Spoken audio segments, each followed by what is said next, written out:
This is the future of high-speed transportation.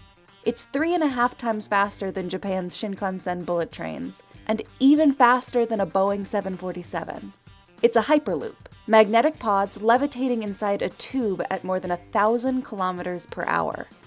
In theory, you could go from LA to San Francisco in just 45 minutes, with tickets less than $100 one way.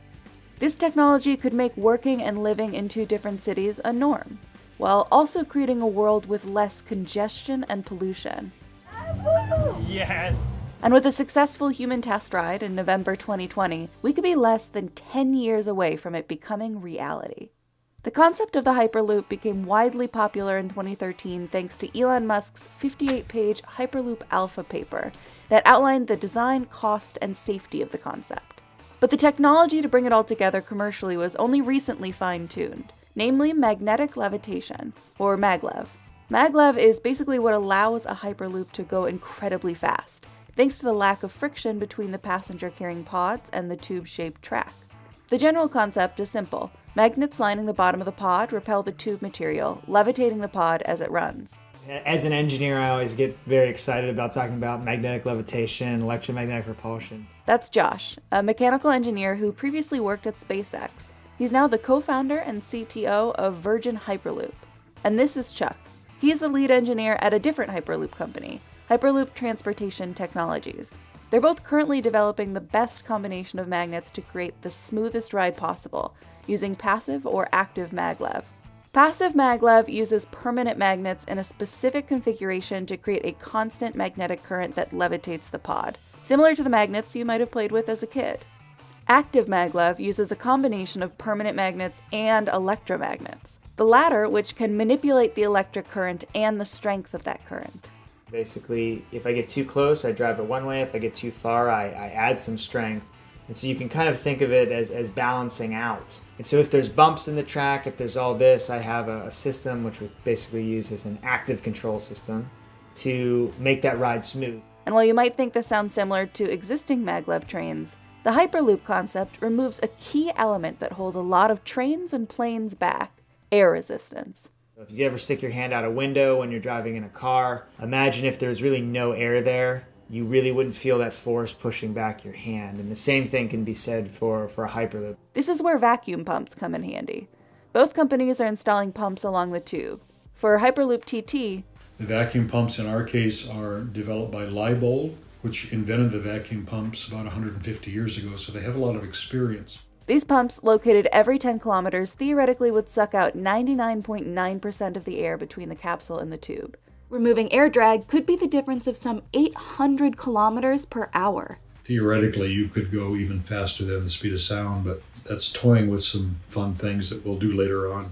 It's going to take a little bit more time before we go supersonic, though. First, the companies have to prove the tech is safe, which is why this scene is so important.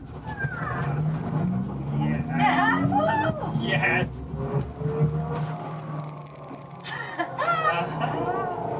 That was so good! That was awesome. In November 2020, Josh and Sarah from Virgin Hyperloop became the first people to ever ride a Hyperloop. The two-seat prototype Hyperloop traveled 500 meters, reaching 172 kilometers per hour within 6.25 seconds. You felt a bit of force back in your seat. You really couldn't even notice the levitation. Like, you didn't notice it pick up.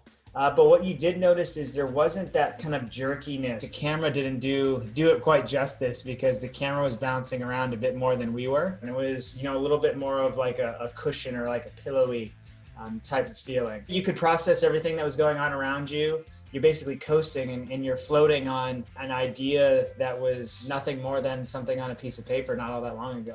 While the ride proved its safety, the company wants to work more on the experience. And the actual Hyperloop will be much bigger too, holding 28 or more passengers, with the ability to move 30,000 passengers an hour. But to get to this point, there will be more testing involved for both companies. Lots of things have to happen between now and then. The Hyperloop construction, the route is one thing. The integration with the stations is another, and that takes a partnership with the communities. And Hyperloop TT is currently in the works to build and test a full-size project in Abu Dhabi, Its first potential U.S. project will run from Chicago to Cleveland. Virgin Hyperloop will be building its new certification testing facility in West Virginia in 2022, including a 9,600-meter track to be used for testing and establishing regulatory and safety guidelines.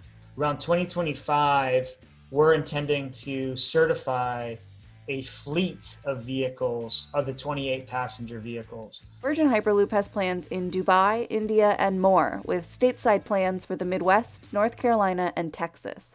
But both of these U.S. projects won't be complete until around 2030, which might sound like a long time, but airplanes took about 16 years to really get up and running, and the first high-speed rail in Japan took at least a decade of development.